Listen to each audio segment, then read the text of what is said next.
History is authored by the victors, and stories that don't fit the narrative they wish to write are often omitted.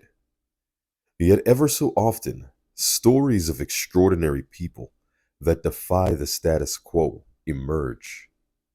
G.W. Awfuley was one such figure who went from enslavement to freedom and spent his life freeing others through the Underground Railroad and saving souls through preaching.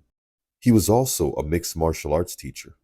And while I find it almost insulting to contextualize his life through MMA, as he's so much more than that, what is a footnote in his life redefines what we know about martial arts history.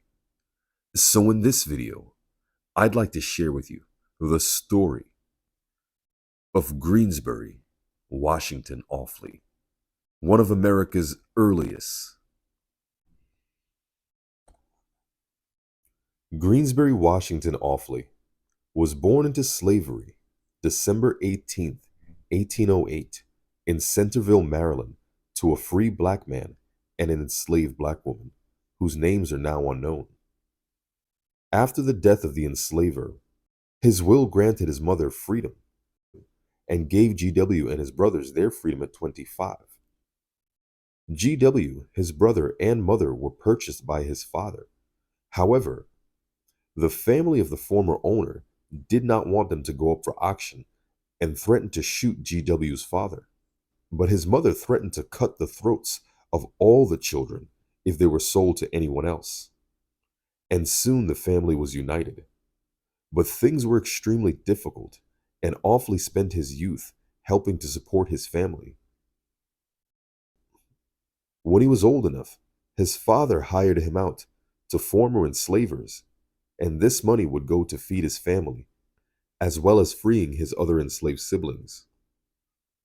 To make extra money, the young G.W. taught himself to make baskets, foot mats, and horse collars from corn husk. This would foreshadow his later resourcefulness that allowed him to advance through life and help others. At 16, G.W. begins hiring enslaved men to chop wood, catch fish, and oysters at night. And this not only allowed him to help his own family, but also those still in bondage, some of whom he was able to help free under the cover of night. One day on his way to work, he found a piece of a chapter of an old Bible, Genesis 25, concerning Isaac, Jacob, and Esau. At this time, there was an old colored man working for his father who took the page from Awfuley and read it to him. From then on, he wanted to learn to read so that he could read the Bible. And the man would teach him as long as he stayed with them. As he would state, without the advantage of one day's schooling in his life, he was able to learn to read. And he was about age 19 at this time. Eventually, the man would move away and he would seek out a new teacher. He was acquainted with a slave owner's son who agreed to teach him how to read. G.W. repays this boy by teaching him how to wrestle, box, and fight. This, of course, is MMA. Wrestling is the foundation. Boxing is essential. And he more than likely learned this from his father.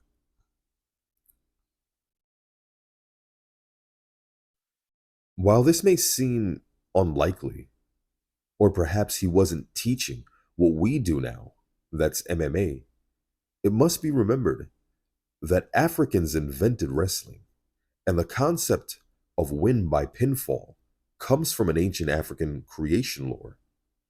And many African styles wrestle religiously. And during the days of colonialism in early America, many Africans brought with them various wrestling styles that are still practiced to this day.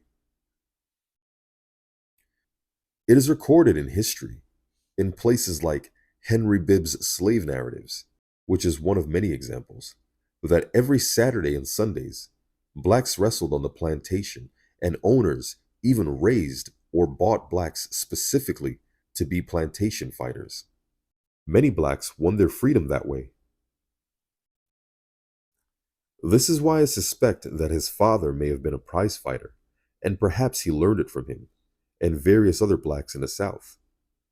Africans also brought various forms of boxing and kicking arts, such as dambe and capoeira, or in America, knocking and kicking, which was famous in the South. From the sound of it, Offley did all three, and he was no amateur, as we will later see, especially at boxing.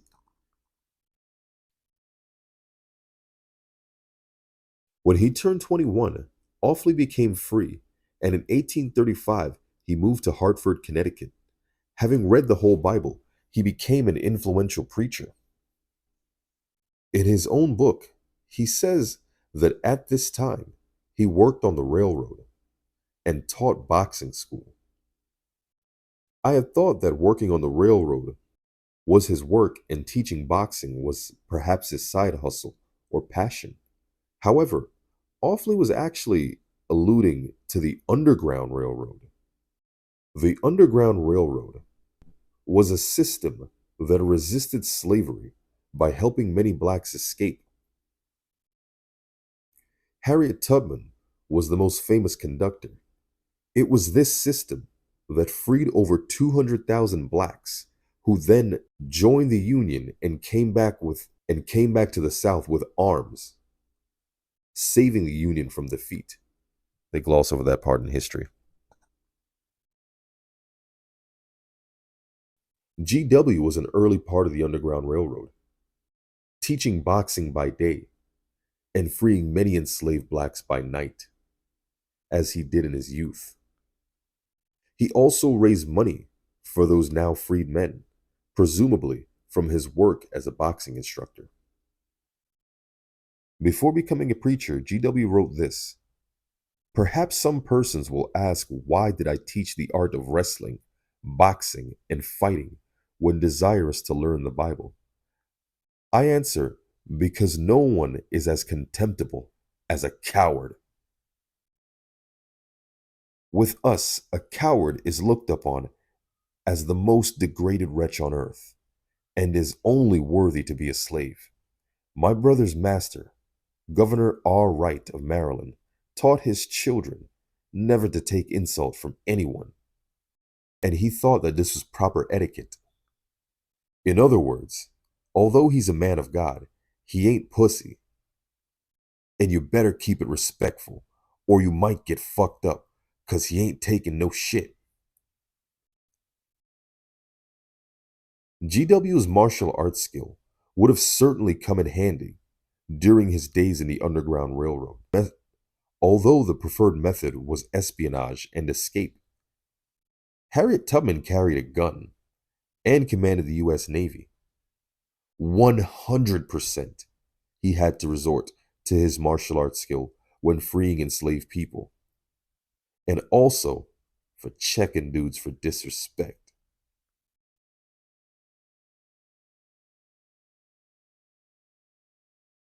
And there may have been the matter of maintaining his own freedom. Although he had freedom papers, he still had to fight to keep his freedom. Eventually, GW notes that he had been enabled to see things in a different light and denounced violence. He then moves to Delaware and begins working in a hotel, where he meets a poor white boy who asks Offley for food and teaches him to write in exchange for provisions. This is how he learned to write, and he would write on behalf of black interests. So this concludes the story of Greensbury, Washington Offley. And while he is more than a mixed martial arts teacher, this footnote of his life rewrites our understanding of mixed martial arts history and reclaims black martial arts history. Thank y'all so much for tuning in. Make sure y'all smash that like button. Leave your thoughts in the comment section. Subscribe if you ain't already subscribed.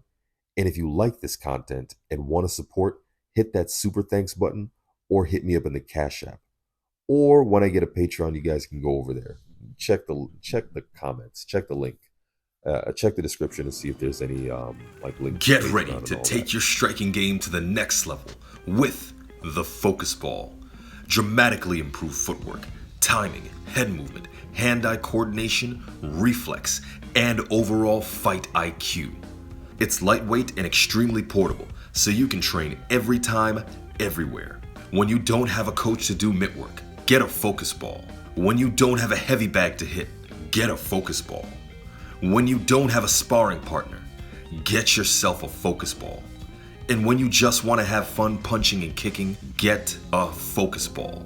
When you train with the Focus Ball, you train your eyes and your brain to read punches so that you can hit and not get hit, making this very simple device a must-have for all combat sports athletes and enthusiasts alike. So if you want to take your striking game to the next level, don't wait.